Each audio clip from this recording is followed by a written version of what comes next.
He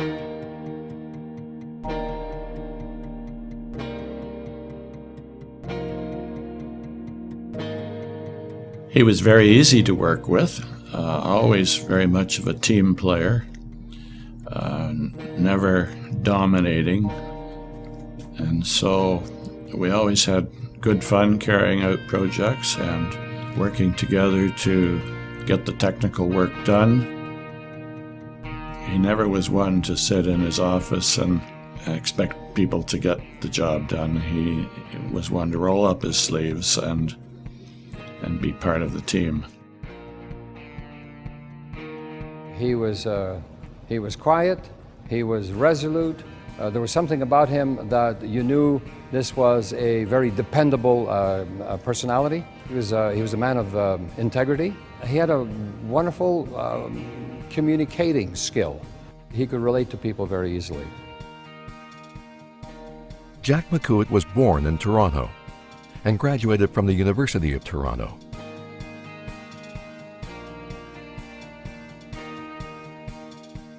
He spent a very short period of time as a mechanical engineering student. I think it was a matter of weeks before he kind of got tired of leaning over a drafting table. And as a result, he transferred into geological engineering. So he did that, and after that there was no looking back, and certainly no law school. Jack worked with Murray Mining and Rio Tinto before creating Watts, Griffiths, and McOuat. And he felt that he was sort of the young buck, but he wanted to have some seniority and some well-known people, so he convinced Murray and Tom to join him, and they formed Watts, Griffiths, McOuat, and Ross Lawrence joined very shortly thereafter, and the rest, as they say, is history. We really didn't want to go to work for a major mining company, and so the idea started to form in our minds as to whether or not we could make a consulting firm work. Initially, we concentrated very much on carrying out projects in the Arctic.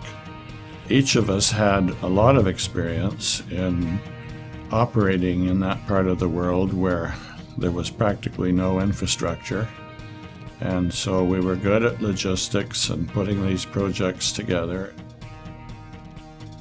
I think it was always a work in process for my dad. He had a vision of taking a company from Canada and making it a global company. He always wanted to see the world. Jack's dream was realized. He created a global company based in Canada that has had offices in Australia, the US, Saudi Arabia, and Yemen. He was associated with discoveries like Red Dog, Greens Creek, Pogo in Alaska, and Mary River on Baffin Island.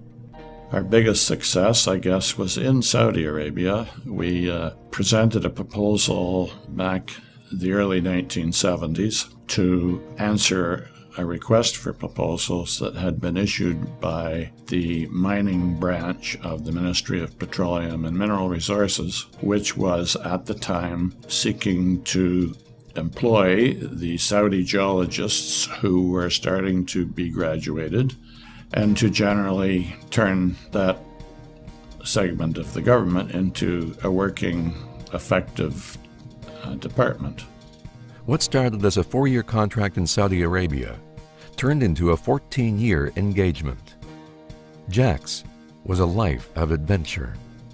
Jack and Ron Jourdain were headed north and landed near Glurlik in Nunavut. Unfortunately, the ice was not quite thick enough as they approached the village, and so they broke through the ice.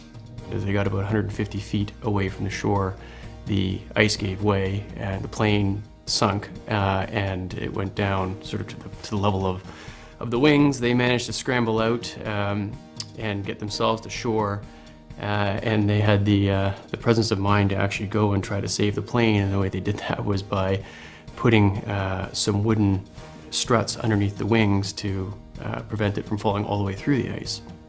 So they got to shore.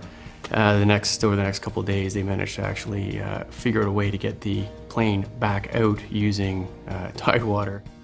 Jack shared his adventures, taking his family to Australia for a year and to Alaska for 3 summers.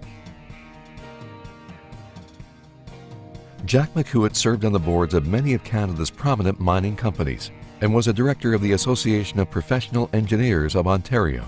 He was a director of the Canadian Mining Hall of Fame and served on the Board of Governors of the Royal Ontario Museum. Jack was a very active volunteer and someone that you could depend on. When Jack set out to do something, you knew it would get done. He was unassuming about what he was about to do, but he just stepped up and with a kind of a quiet sense of duty went to work. And next thing you knew, Jack was producing amazing results for the museum. Those results included securing the largest single corporate donation from Teck Resources to create the Teck suite of galleries and relocate the Canadian Mining Hall of Fame to the ROM. Jack McOuat's legacy lives on. Watts, Griffiths & McOuat is 50 years old and still going strong. It is Canada's longest-running firm of geological and mining consultants.